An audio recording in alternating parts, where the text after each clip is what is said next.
Hey guys, how's it going? I'm the Duke of Italy, your favorite lo-fi haircut music YouTuber, and it is a lo-fi haircut because instead of paying someone to do it, my girlfriend did it. And speaking of girlfriends, let's talk about not having one or having one that sucks. That is a common topic among the classic album today that we will be reviewing. This album is from 2002. It's a bit of a post-punk revival classic. It's actually probably the most essential post-punk revival album I could think of.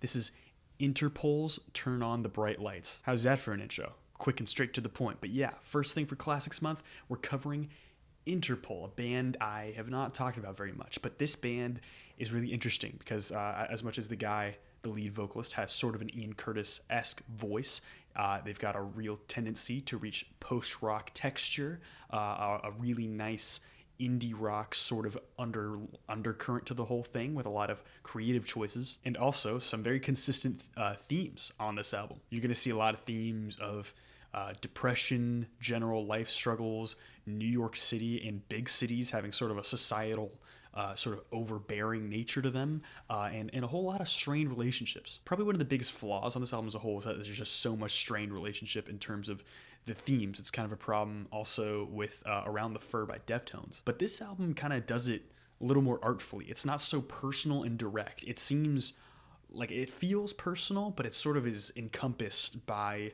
all the other themes of the album, and it's got this sort of overbearing nature as well. And every song is looked at differently. And this is the debut album from the band after a couple EPs released. A couple of the songs from those past EPs ended up on this thing. And this is from 2002, and the band is from New York. So you're going to see a lot of themes about post 9/11 New York and how that kind of impacts people further. But this all starts with a track called Untitled, specifically meant to be an opener for live shows. It's a song that is super insane. It's got one verse, just a brick of texture, and about like a minute long of it is like just this really crazy intro. Now, of course, you get the post-punk bass line, a really simple drum groove. You get the really laid back sort of indie application of the Ian Curtis vocal tone. And at the same time, the main star of the show here, and what instantly hooks you from the get-go on this album, which makes the shortest cuts on this album actually the best. Maybe that's a hot take, but it's mine.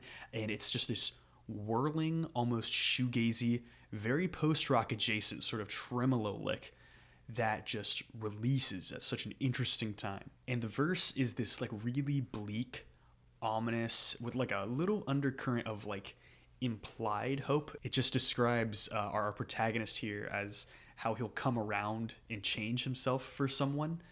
But you know, with the nature of everything here, it just doesn't feel that way. And the implication of sometime means that let's be honest, that won't really ever happen. It's a very gloomy overture. It's not brutally overbearing, but the melancholy laden within this thing. Some of the texture legit sounds like a black gaze band, something like maybe like earlier Lantloss. And then we go into the track Obstacle 1, the first of two obstacles, another one that is themed about a strained relationship. You've got these sick distorted vocals that matches a lot of the band's New York contemporaries at the time, such as the Strokes. And this is the sound of the early 2000s. Like if you like REM or any post-punk, it all kind of boils down to this. It's got a tight 4-on-the-floor groove for the verse that has these really intense gripping vocals, and it's about a model who unfortunately passed away by her own hand. She was a plus model. I don't know her name particularly, but I'm sure if you look deeper than I did, you'll find it.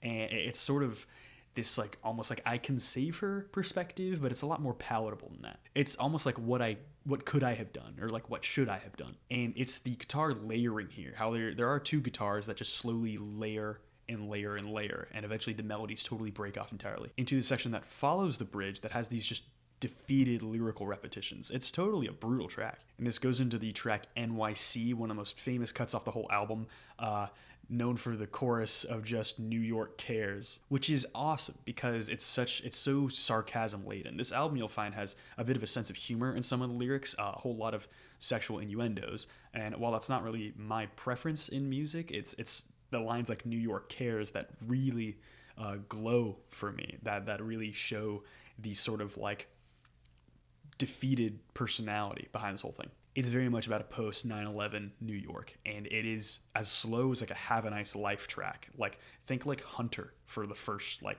minute of this. It's totally about the nature of a modern man who's just jaded with modern society, and especially in like a metropolitan sort of state. And that hook I mentioned earlier, it's just devastating. And after the bridge, you get another totally innovative guitar solo. It's just this tremolo riff it's so innovative. It seriously sounds like Black Gaze. This goes into the track PDA, which is, I guess you could say, the band's like earliest single. This has been a track the band has had for over a year before this album dropped, and it's the first real dosage of energy on the album. Very fast tempo here, and it's got this really visceral look at a strained relationship. And what I like about the perspective on this one is that the whole conflict boils down to just where one sleeps. Like, the chorus just talks about different couches to sleep on, which obviously it's has more meaning than just couches, but it's just it's so crushing, and how it could refer to just for example, like being told to go sleep on the couch, or just drifting between houses to recover. And you have this really moving bass groove that just carves its way throughout the rhythm section. It sounds honestly incredible, and the little subdued sort of extra bits of melody here are really what makes this track so interesting. And instead of a bridge, you get this huge post-rock-esque guitar build that adds an entirely different dimension of emotion here. It's almost like everything finally clicks, that like something really messed up. And this goes into the track Say Hello to the Angels. It's got this really harsh and dissonant intro. It's probably one of the most interesting textures on the whole album before it goes into essentially a jangle pop track. It sounds like the Smiths. And there are also parts of this album that sound like The Cure, just so no one's mad at that thing. I would take The Cure over the Smiths for sure. And I think the danceable part comes from The Cure, for example, but this thing is danceable. It's actually, if the album had a banger, it's this one. You got this really thick contrast between sex and darkness, which is also very Cure influenced. Before the second verse, you get this dark, brooding, and even surging bridge section, which is such an intense and burning instrumental. And the fact that it just drops out into the second verse, it's like nothing even happened. It's kind of insane. Like, a level of mania is added to this album, not where it was desperately needed, but where it's more than welcome. And instead of a second chorus, you get this gripping, sort of halfway groovy instrumental, which sounds awesome. Makes this a real awesome single. You get this gripping, halfway groovy instrumental that follows instead of a second chorus, which I think sounds just phenomenal. And it's a great way to end a track. And this goes into the track Hands Away, which is another one of the shortest cuts here. It's about a gay guy who is into tying people up, which makes a shoo shoo song, because it actually is so gloomy and upsetting sounding. It's shoo shoo. It's like super twisted. Granted, it's like one of the easiest shoo shoo songs you'll have to listen to, but you have to listen to it. It's really abstract as the instrumental becomes this gothic, winding, ambiance laden like bout of sadness. And the drum groove is simply just the kick and the hi-hat, and it's slow. It's so sick. This track is like so bizarre sounding that like to like someone who just listens to the radio, I don't even think they'd even understand it. It's like kind of slowcore in that way. And this goes into Obstacle 2, which begins B-side, which basically follows similar themes from Obstacle 1, which is some real post-punk stuff. It's about wanting a woman to fix you. It's got a super delusional perspective, and the sort of ideas of like alcoholism underneath everything and addiction make this truly a pretty emotional track, despite how like groove oriented it is, and how like not super slow it is, and has a very critical and interesting point on the chorus where he actually is getting help, but he rejects the whole thing once the chorus ends, which again is that emotional depth we talked about. These songs have sort of, they segue into a different level of emotion, whether it's instrumentally or through lyrics or just a little nod here and there. These songs do have some legitimate depth, not in, there's obviously some shallowness to a lot of these songs, and to a listener who pays attention just for a moment, they might find it to be shallow unintentionally, but it's clear it's intentional because the choruses have so much more weight once you look a little bit past that. The next song is Stella Was a Diver and She Was Always Down, which follows a character called Stella, which is a book character. It's about a woman who's just so fed up with the normalcy of life that she just goes so fast that she burns out and dies. It's got similar themes as NYC, which it's got this sort of overbearing question, and kind of the theme of the album. It's just, what happened to us. Like, what happened to this woman on Obstacle 1? What happened to Stella?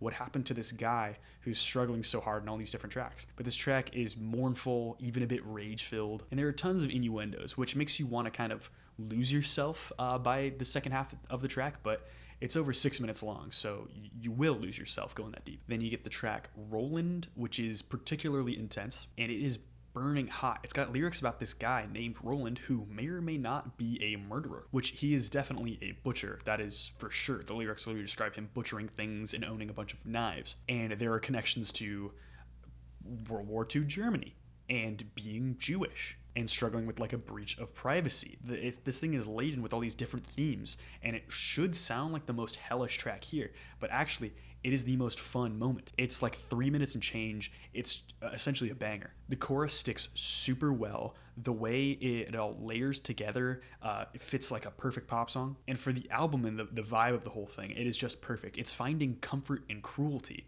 which kind of makes you wonder about its status after you've seen all these horrible albums about people being specifically wronged. It's a track that is just like so vague, you can't really tell where it stands on the album. Like, is it unfair humor, or is it as fair as it could get? This goes into the song The New, which is almost a ballad pop song, which has the best chorus on the album. I seriously mean it. This is until it unfolds into this grand post-rock climax that includes all of the romantic themes off the entire album. And as the romantic themes are being thrown at you, you get this 2-note guitar solo that just drives up the intensity. The emotions go into several different directions, between mania and despair, a little bit of the humor lying underneath there, as in like disbelief. It might just be my favorite track on the whole album. It sounds incredible. And this goes into the final track, known as Leif Erikson.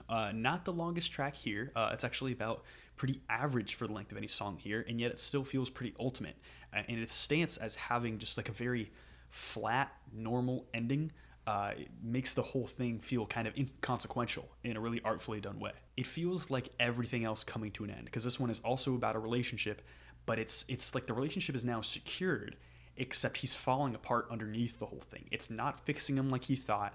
The relationship can be as strained as ever, and it's almost like if the simple fact is that the two are together. The subdued nature of the ending of the chorus is what really makes it a really dynamic and interesting track. And as dynamic as it is, the track is overall completely frigid levels of cold as the opener, Untitled even. And it ends very quickly. You get like the final chorus, and then it just kind of cuts itself off. Like you don't need to hear anymore, which has this really nihilistic and really cold ending to the whole thing. Clearly the Cure influence. You get some really powerful, complex, and interesting songwriting with just enough pop sensibility to not be annoying. This is certainly an album that should influence your musical project and every other musical project out there. The emotions are interesting. The humor is super interesting.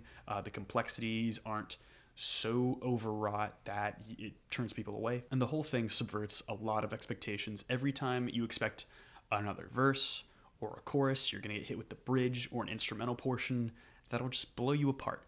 So this thing, to me, is based and red-pilled. It's awesome. Genuinely awesome. I got very little complaints about the whole thing. Maybe a track here or there just isn't my favorite compared to the rest. A couple of the post-rock climaxes don't reach a ridiculous degree, but they totally could. But that being said, this thing is super tight. It's awesome. It's really cold and sad and depressing, just like I imagine NYC is at this very second on December 14th. But that's about it. Hope you guys enjoyed. I would love a like and subscribe. Any comments, questions, or concerns down below. What's your favorite Interpol album? What's your favorite Interpol song? Do you like Interpol? Do you like post-punk? If not, why are you watching this video? I would love to know that. I would appreciate this if you visited my Discord in the description, or also my Instagram or Twitter, which is slightly less important, but I think they're both pretty cool. And other than that, geez, that's about it. Hope you guys have a good day. Bye.